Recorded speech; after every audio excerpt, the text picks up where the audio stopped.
always smelled like vanilla frosting and Subway air. Her bag was heavy with a laptop and the weight of a 12-hour shift, but she still clutched the little white box of cupcakes she had picked up from the bakery near her office. He liked the strawberry ones. Said they reminded him of his childhood, said she was sweet for remembering, she'd wanted to surprise him, just a soft thing at the end of a hard week. They'd been tired lately, stretched thin. This was her way of reminding him they were still building something worth finishing. She turned the key slowly, so it wouldn't catch, slipped her heels off by the door. The lights were off in the living room. No sound from the TV, but there it was laughter. Muffled, breathy, not sitcom canned, not YouTube chatter. Laughter that came from somewhere deeper in the throat. Close. Intimate. She froze. Not a single sound after that laugh. Not even a cough. She stepped forward, quiet on the hardwood. The cupcakes in her hand felt suddenly ridiculous. She stopped outside the bedroom, where the door was half closed, the light spilling out in a soft halo onto the floor. She pushed it open. They didn't move at first. He sat up halfway, the sheet only barely covering him. She stood next to the bed, in a bra she'd definitely never seen before, one hand holding a pillow clumsily across her stomach. The silence between them was a howl. Their eyes were wide, but not guilty. Not even surprised. Just caught. No one said her name. No one said anything at all. She looked at him first.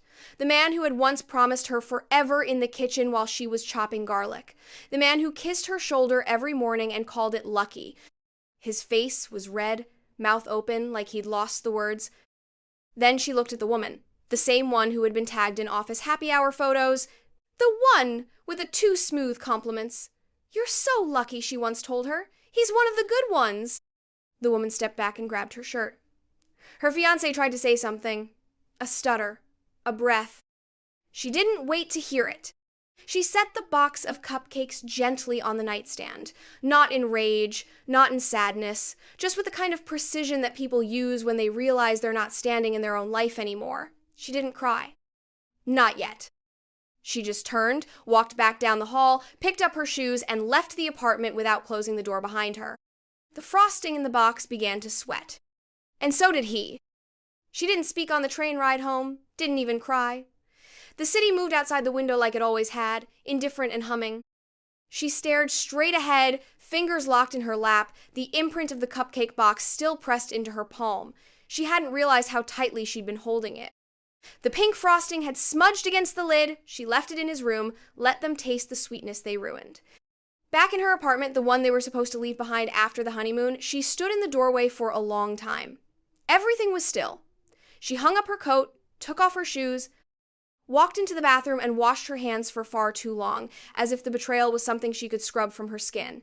The water ran hot, then too hot. She turned it off only when the steam began to burn.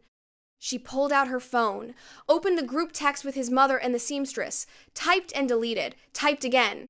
"Hi, I won't be at the fitting this weekend. Please cancel my slot. Thanks." No emojis. No punctuation beyond what was necessary. No explanation. Just the severing of one more thread. She opened their shared calendar, the wedding checklist they had built together, deleted it. Not line by line, not item by item. Just held down her finger until the app asked her, "Are you sure?" Yes. She didn't call her mother, didn't post, didn't even touch the engagement ring. It sat on her finger like it had always belonged to someone else. She didn't take it off yet. Not because she couldn't, because she needed it there for just a little longer, like a witness. When her best friend arrived that night, she didn't say anything at first, just looked at her face, saw the hollowness under her eyes, the tight way her shoulders were sitting like armor. She didn't ask what happened. She simply walked into the kitchen, grabbed a blanket from the couch, and spread it across the floor. They sat together in silence. Opened a bottle of wine, but didn't drink it. Ordered pizza, but never touched it. The only light was the refrigerator door left slightly ajar. Finally, her friend reached out and took her hand. "So," she said softly, "what do you want to do?" No vengeance in the tone. No rage. Just strategy. She turned and looked her friend in the eye for the first time all night. "I want them to remember this," she said. "That's all." Then she reached for a pen and started writing down the cake order. The guest list was printed and stacked neatly on the console table by the front door, custom calligraphy in ink that shimmered faintly under the hallway light. She ran her fingers over the top card without picking it up. Every name felt like a weight. Cousins, college friends, his mentor, her aunt who said the venue was a little much. All still expecting a celebration. None of them knew. She hadn't told anyone, not even her mother. He showed up 2 days after she walked out, let himself into her apartment using the spare key she never remembered to take back. He was wearing the hoodie she bought him for his birthday. His face was soft with something like regret, but not quite. It looked too rehearsed. He held flowers in one hand and guilt in the other. It didn't mean anything, he said. She stood in the kitchen, stirring tea that had gone cold. She didn't respond. I was stressed, he added. You've been distant lately, always working. You stopped laughing the way you used to. She blinked slowly, like she was watching a film that wouldn't end. He stepped closer. You know I love you, right? She nodded once. Got it. That was all. No confrontation, no second chances, no screaming or crying or begging. Just two people standing on either side of something broken. He stood there longer than necessary, waited for her to say more. But when she turned her back and picked up her phone, he took the hint and let himself out. She didn't cancel the venue. Didn't call the florist. Didn't delete the Pinterest board she had spent a year building. Instead, she opened a blank spreadsheet and began moving things around. The cake was already paid for, 3 tiers. Vanilla bean with raspberry filling, fondant swirls, hand-painted gold trim, their names etched into the top in script. She emailed the bakery that night. Hi, I'd like to change the delivery address. Please confirm. The rehearsal dinner was still scheduled. She left the reservation as it was. She logged into the wedding website and added one last line to the top of the page. Please check back soon for updated celebration details. Then she logged out. She wasn't unraveling the wedding. She was rerouting it, reclaiming it, refusing to return what she had earned simply because someone else broke their part of the deal. Let them think it was still happening. Let them iron their shirts and write their toasts. She was still hosting something. Just not the wedding they expected.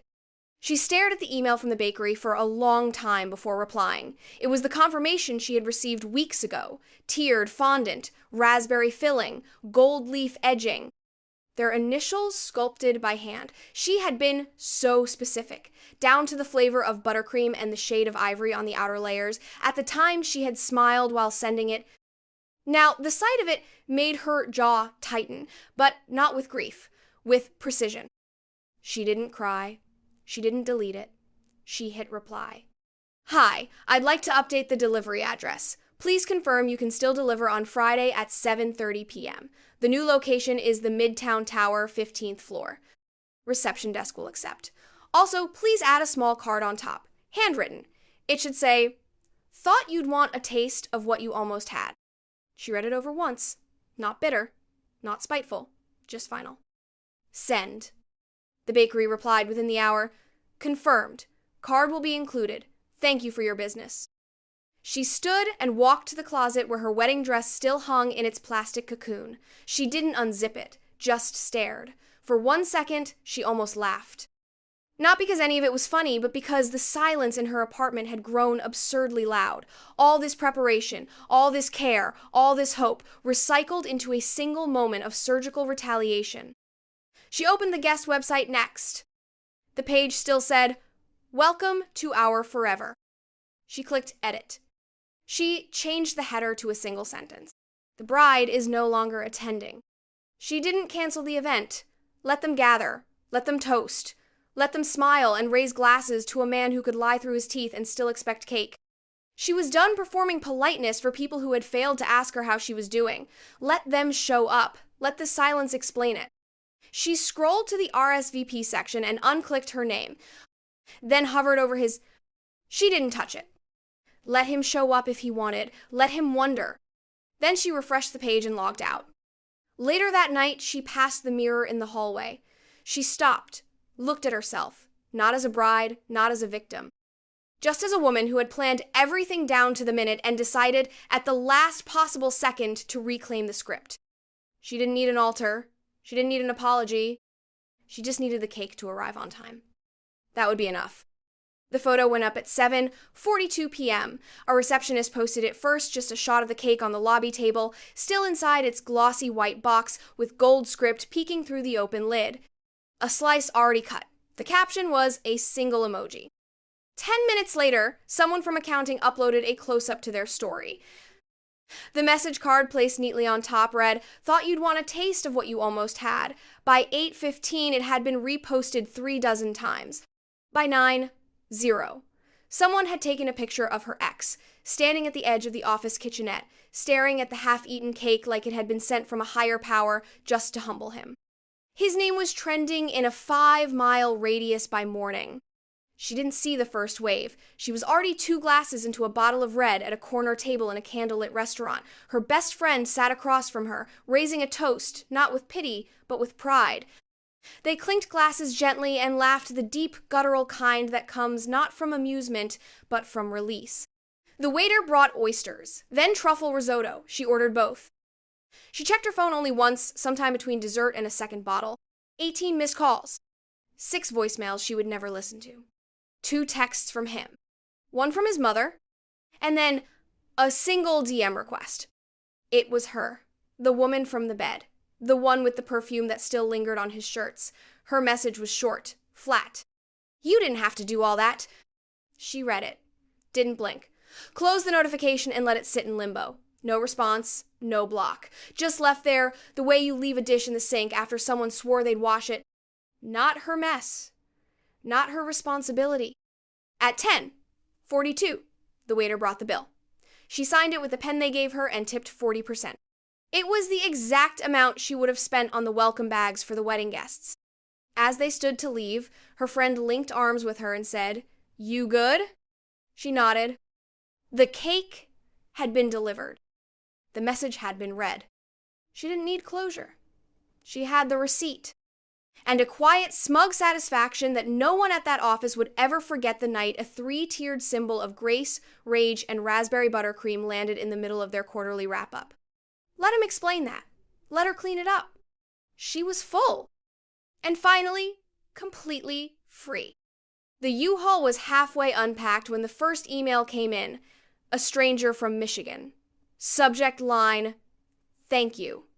Inside, 3 sentences.